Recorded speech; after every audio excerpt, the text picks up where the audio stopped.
बच्चों, आप सभी का इस कक्षा में स्वागत है। आज हम लोग दो चरों वाले रैखिक समीकरण के अंतर्गत प्रश्नावली 3.4 के कुछ सवाल करते हैं, जिनको आप ध्यान से देखें और समझने का प्रयास करें। ओके, चलो स्टार्ट करते हैं। आइए बच्चों, हम लोग एक सवाल करते हैं। सवाल आपसे कह रहा है, मीना 2000 रुपये निकालने के लिए एक बैंक गई और उसने खजांची से 50 रुपये और 100 रुपये के नोट देने के लिए कहा। हो सकता है उसको 50 रुपये और 100 रुपये के नोटों की जरूरत हो, इसीलिए हम लोग बोल देते हैं कैशियर से कि भैया हमको बड़े नोट ना देना, छोटे नोट देना। तो मीना ने कुल 25 नोट प्राप्त किए। इन 25 नोटों को मिलाकर के कुल मिला के कितने रुपए मिले होंगे? उसको 2000 रुपये मिले होंगे। ज्ञात करना है कि उसने 50 रुपए और 100 रुपए के कितने कितने नोट प्राप्त किए। कहने का मतलब है उसने खजांची में उसने 50 रुपए और 100 रुपए के कितने कितने नोट दिए। तो इनकी संख्या को ज्ञात करने के लिए इनको हम लोग मान लेते हैं। माना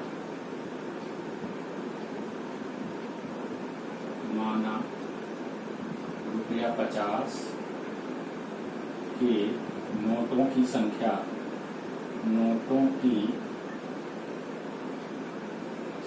बराबर x एवं रुपया 100 के नोटों की संख्या,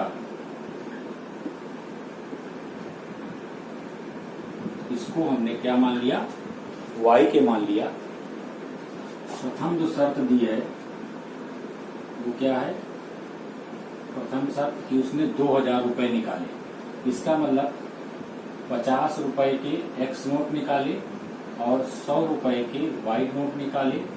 दोनों को मिला करके उसको कितने रुपए प्राप्त हुए? 2000 रुपए प्राप्त हुए। इसको थोड़ा हल कर लें। ये आप 50 से पूरे में भाग दे दें तो ये बचेगा x प्लस 50 दूनी 100 2y बराबर 5 चौको 20 4 1 जीरो कट जाएगा, 1 जीरो बचेगा। इसको हम समीकरण नंबर क्या कहते हैं? 2। दूसरी शर्त जो दी है, दूसरी शर्त आपकी है क्या? नोटों की कुल संख्या कितनी है? 25। तो 50 के नोटों की संख्या प्लस तो x हो जाएगी, प्लस आपको 100 के नोटों की संख्या वो है y। इसका मान किसके बराबर हो जाएगा? 25 के। ये समीकरण नंबर, इसको 1 कहो और इसको क्या कहेंगे हम लोग? 2। अब इन दोनों समीकरणों को आपके पास पीछे दो विधियां बताई गई थी। एक आपको बताई गई थी विलोपन विधि और दूसरी आपको बताई गई थी विलोपन विधि, दूसरी आपको बताई गई थी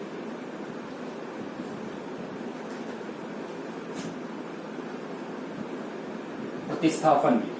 तो चाहे जिससे आप इसको कर दो, चाहे प्रतिस्थापन विधि से कर दो, चाहे विलोपन विधि से कर दो। मान लो हम इसको विलोपन विधि से कर रहे हैं तो लिखेंगे विलोपन विधि से हल करने के लिए समीकरण नंबर 1 और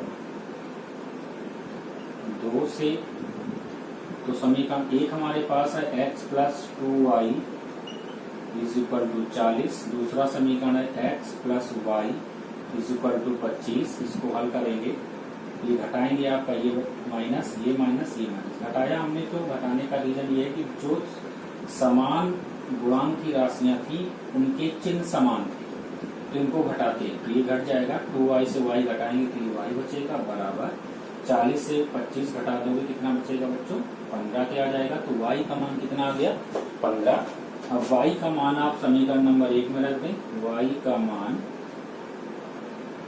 समीकरण नंबर 1 में रखने पर, तो समीकरण 1 हमारे पास था x प्लस 2y बराबर 40 के।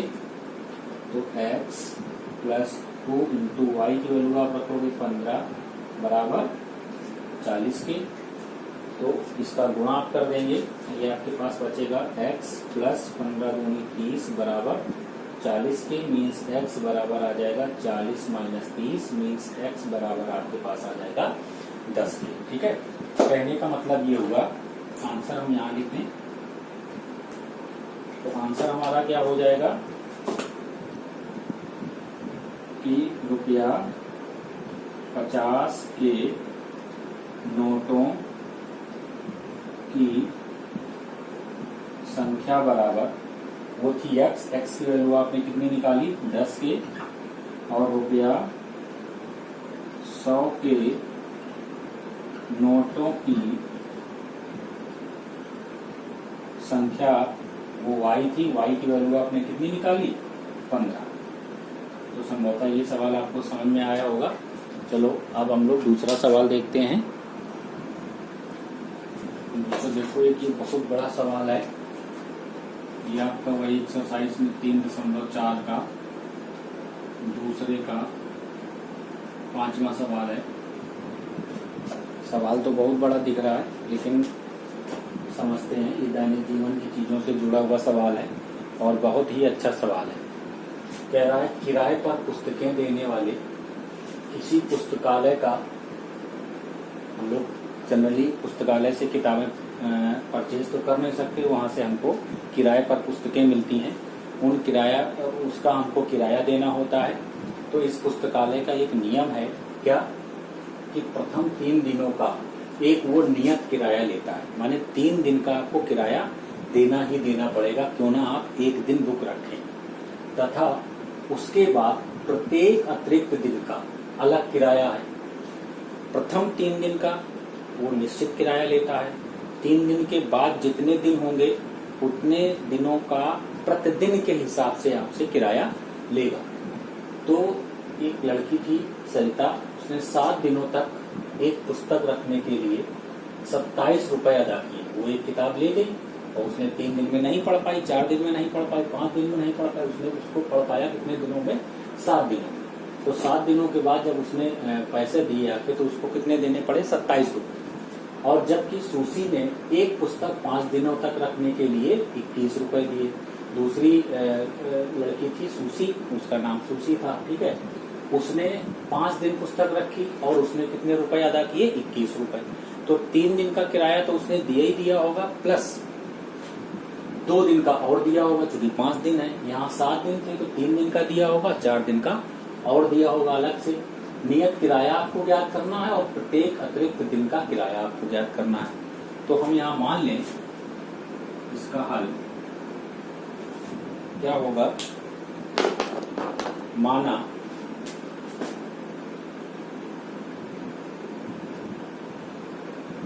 पुस्तकालय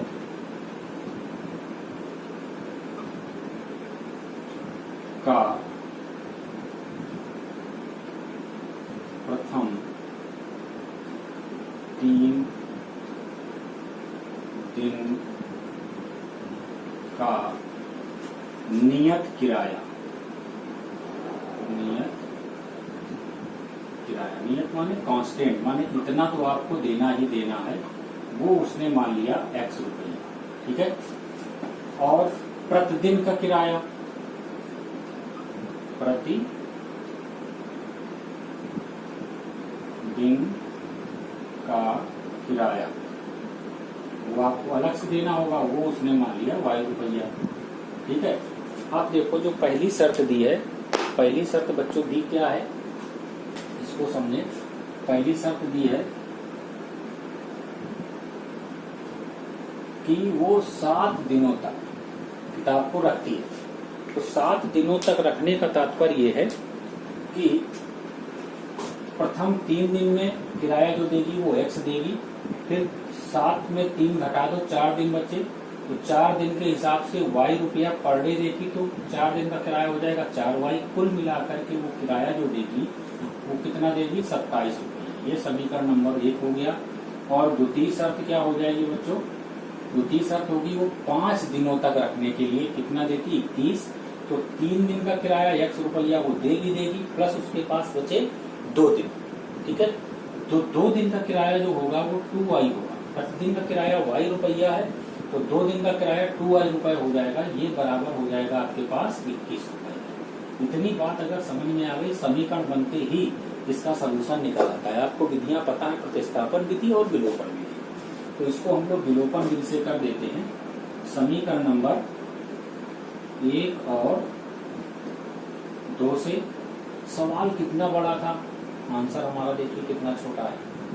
केवल ये समीकरण बनते ही, समीकरण अगर सही नहीं बने तो वो 3 और 2, 5 दिनों का किराया 21 रुपये, ये 3 धन 4 दिनों का किराया कितना है 27 रुपया। क्योंकि 3 दिन का किराया 100 रुपया लग रहा है तो वो एक्स हमने लिख दिया। अब देखिए समीकरण 1 और 2 को हल करेंगे तो ये लिखा है x प्लस वाई बराबर 27 के, दूसरा समीकरण है x प्लस 2y बराबर 21। इसको हम लोग समान चिन्ह वालों को देखते हैं और इनके गुणांकों को देखते हैं, इनके गुणांक बराबर है तो इनको क्या करेंगे, घटा देंगे, घट जाएगा तो ये भी घटेगा, ये भी घटेगा, ये y आ जाएगा माने माइनस का y बराबर बचेगा 6, मीन्स y बराबर, ये कहीं गलत हो गया, देखिए x प्लस 4y था,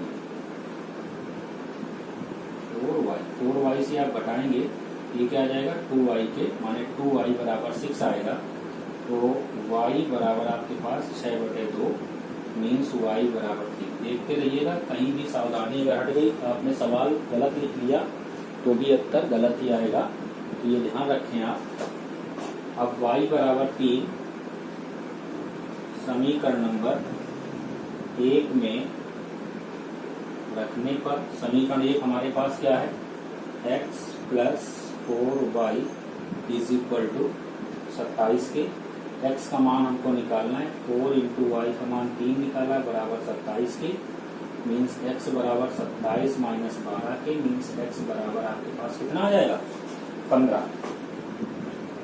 तो मतलब जो नियत किराया था, नियत किराया वो बराबर कितना हो गया 15 रुपए हो गया, और प्रतिदिन का किराया क्या हो गया, प्रतिदिन का किराया इज इक्वल टू वाई की वैल्यू हमने क्या निकाली है 3 रुपया, तो प्रतिदिन के हिसाब से वो 3 रुपए लेगा और नियत किराया 15, माने अगर पुस्तक आप एक भी दिन लेंगे तो आपको 15 रुपए देना होगा, और 3 दिन से ज्यादा ले जाएंगे तो पर डे के हिसाब से 3 रुपया देना होगा, और नियत जो किराया था 3 दिन का वो कितना था 15 रुपया। तो ये हमारा सवाल लगभग समझ में आया होगा। ओके।